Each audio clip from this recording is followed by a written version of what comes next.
இன்னைக்கு வந்து பார்ட் 2 பார்ப்போம், லிக்கிங் யுவர் எனர்ஜி. நேற்று பார்த்ததோட சம்மப்போட பார்த்துருவோம். நேற்று பார்த்த சம்மப் என்ன அப்படின்னு சொன்னால், ஆக்சுவலாக நீங்கள் உங்கள் பெஸ்ட் வெர்ஷன் ஆகணும். ஒவ்வொரு படிக்கட்டாக ஏறி இப்போ மொட்டை மாடிக்கு போகிறது தான் பெஸ்ட் வெர்ஷன் வச்சுக்கோங்க. ஸோ அந்த மொட்டை மாடிக்கு போய் ரீச் பண்ணணும், நம்ம பெஸ்ட் வெர்ஷன் ஆகணுன்றதுல தான் உங்கள் ஃபோக்கஸ் கம்ப்ளீட்டாக, ஒரு துளி கூட டிஸ்ட்ராக்ஷனே இல்லாமல் நீங்கள் அதிலேயே கான்சென்ட்ரேட்டடாக இருக்கணுமே தவிர, அதை விட்டுட்டு, ஏன்னா அதுதான் அந்த ட்வின் ஃப்ளேம் ஜர்னியோட தவ மாதிரியான வாழ்க்கை.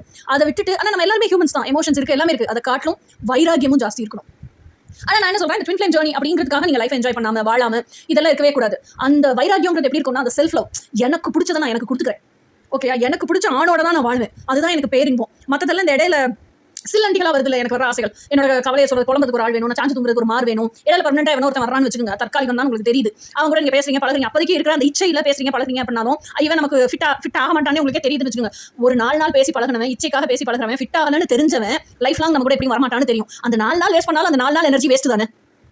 அப்போ ஏன் உங்களோட இந்த சிற்றின்பத்தை எல்லாம் விட்டு உதறிட்டு எனக்கு பேரானந்தம் எதில் இருக்கோ அதை நோக்கி தான் நான் பயணிப்பேன் அப்படிங்கிற அந்த வைராகியம் எப்போ வரும்? செல்ஃப் லவ் இருந்தால் தான் வரும். எனக்கு வேணுங்கிறத நான் கொடுத்துக்குவேன் அப்படின்னு இருந்தால் தான் வரும். அப்போ அதை கொடுத்துக்கிற வழியில் நம்ம பயணிக்கிற பாதையில் நம்ம பயணிக்கும் போது நம்ம கூடயே பயணிக்கிறதுக்காக தான் கடவுள் டிவைன் மாஸ்குலைனே நமக்குள்ள படைச்சிருக்காரு. அப்போ டிவைன் மாஸ்குலைனோடய சேர்ந்து ஏற வேண்டியதான படிய. டிவைன் மாஸ்குலைனே ஏறது சொல்லி கொடுப்பான்ல, நம்மளை கூட்டிட்டு போவான்ல, நம்மளோட பெஸ்ட் வெர்ஷன் ஆக்குவான்ல. ஆனால் இதில் என்னன்னா, அந்த டிவைன் மாஸ்குலைன் கூட நமக்கு நிறைவு கிடைக்க மாட்டேங்குது. அதுதான் அங்கே பிரச்சனை.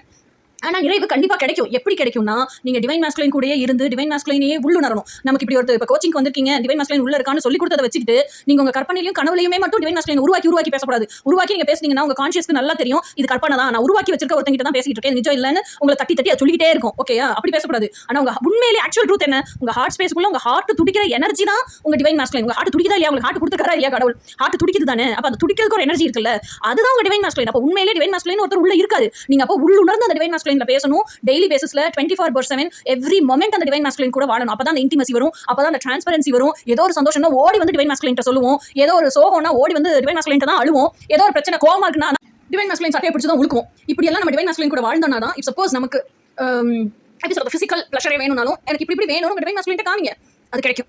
ஸோ எல்லா விதத்திலையும் உங்களை நிறைவு செய்யறது உங்க டிவைன் மாஸ்குலைனால மட்டும் தான் நிறைவு செய்ய முடியும். அது எல்லாத்தையுமே எனர்ஜியாவே உங்க டிவைன் மாஸ்குலைன் கொடுப்பாங்க. இதை எக்ஸ்பீரியன்ஸ் பண்ணிட்டீங்க, இந்த டிவைன் மாஸ்குலைனோட வாழ்ந்து பழகிட்டீங்க. டிவைன் மாஸ்குலைன் சொல்ற ரிப்ளைஸ் எல்லாம் உங்களால கேட்க முடியுது. டிவைன் மாஸ்குலைன் கைடன்ஸ் பண்றாரு, அவரோட வார்த்தைக்குள்ள, அவரோட எம்ப்ரேஷருக்குள்ள, அவரோட கடல்ஸ்லயும் ஹக்கிங்ஸ்லயும் நீங்க இருந்து வாழ்ந்து பழகிட்டீங்க. ஏன்னா டிவைன் மாஸ்குலைன் உங்க எட்டர்னல் ஹஸ்பண்ட். வேற யார்கிட்டயுமே அந்த நிறைவு கிடைக்காது, வேற யார்கிட்டயுமே உங்களால போகவே முடியாது. அந்த தண்ணி நிறைவு எப்போ உங்களுக்கு டிவைன் மாஸ்குலைன் கூடயே கிடைக்குதோ அப்ப எல்லாத்தையுமே அவர்கிட்ட தான் சொல்லி புலம்புவீங்க, அழுவீங்க, எப்படி சாமிகிட்ட சொல்லி அழுவீங்க. ஆனா சாமின்னு வசதி வச்சிருக்கீங்க, இவன் வந்து டிவைன் மாஸ்குலைன் எனக்கானவன் அப்படின்னு வச்சிருக்கனால இன்னும் இன்டிமசி ஜாஸ்தி இருக்கும். ஓகே, ஸோ அந்த நிறைவு கிடைக்கும் போது தான் உங்களுக்கு வந்து கம்ப்ளீட்டா அந்த சாட்டிஸ்ஃபேக்ஷன் கிடைக்கும். இது ஒரு பகுதி.